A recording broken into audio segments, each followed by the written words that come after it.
En 8 ans, j'ai eu le temps de connaître pas mal d'hôpitaux et de rencontrer beaucoup de soignants, souriants, aimables, la plupart du temps, et aimant leur métier, et beaucoup de personnes comme moi. Et parfois, j'ai aussi rencontré des médecins qui voulaient m'imposer des traitements pour mon bien, ce qu'on me disait, mais c'était pas forcément ce que je souhaitais. Et parfois, je me suis pas sentie écoutée. Je sentais un malaise. Et heureusement, j'en ai rencontré d'autres qui ont pu contredire ce qu'on me proposait. Et voilà. Là, on se sent parfois tout petit quand on est en face de ceux qui détiennent un savoir. Et ça m'amène à penser que dans la maladie, on ne doit pas rester seul, parce que la solitude, c'est le pire des fléaux. Et là où je me suis sentie mieux, c'est quand j'étais entourée de ma famille, de mes amis. Alors, pour remonter le moral, c'est indispensable. Parce que la solitude peut amener des pensées négatives.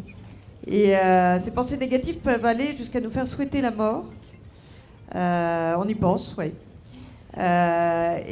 Si des nouvelles directives étaient votées, elles obligeraient le médecin à me tuer, voilà, par sédation, ou en arrêtant de m'alimenter. Moi, je trouve ça juste horrible. Et ce n'est pas ce que je veux, en fin de compte. Il y a des moments où je peux avoir des baisses de morale, mais en fait, ma demande, c'est plutôt un appel à l'aide, et pas un appel à me tuer. C'est juste un souhait d'être mieux entouré par des gens qui me remontent le moral, qui, par leur gaieté, par leur gentillesse, vont me redonner la joie de vivre, qui est la mienne. Et puis, ces gens-là qui remontent le moral, j'en ai rencontré dans une unité de soins palliatifs où il y avait quelqu'un de ma famille qui avait une tumeur au cerveau.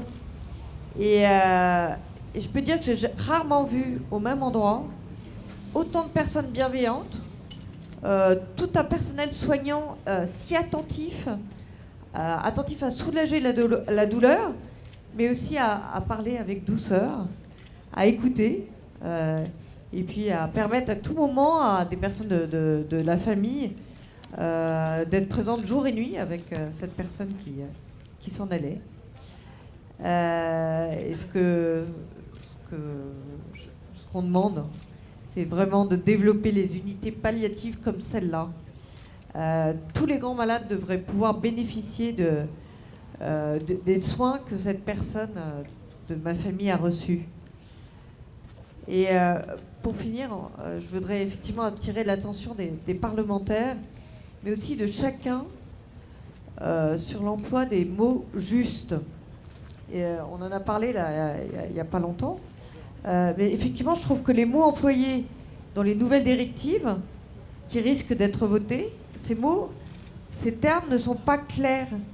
On parle de sédation irréversible, mais moi, quand j'en arriverai là, ce que je voudrais, c'est qu'il y a une sédation, qu'elle soit douce et qu'elle ne m'empêche pas de parler à mes enfants, à ma famille, à mon mari,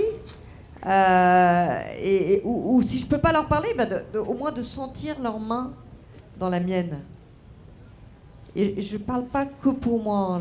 J'ai parlé vraiment avec beaucoup de gens autour de moi de ces sujets, parce que nous on parle de tout, hein, on n'a pas de barrière, donc ces sujets-là on en parle souvent. Et les messages qu'ils m'ont confiés, c'est que c'est toujours le même.